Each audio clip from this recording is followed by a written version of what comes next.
বন্ধু, আপনার নামে আমার একজনে গাইলেই আছে বন্ধু।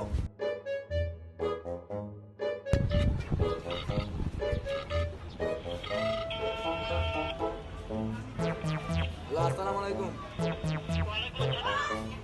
কেমন আছো? ভালো আছি। ওই যে জরুরি লাগাই, যে জরুরি আপনার বিষয়টা জরুরি খাঙ্কির বলা ঈদের দুয়ার ইয়ার মারাচ্ছ তুই আরাম জ্বালা দাও যদি খাঙ্কির বলা তুই রুটির ব্যবসা তুই মাগির ব্যবসা চোখ খাঙ্কির বলা মারাচ্ছ বলছি তোর তোর সেটা একটা বাবু মাদাচ্ছ তুই মাদাচ্ছ শালা মাগির নিশা শালা মাগির আচ্ছা বউ, সামনে আছে।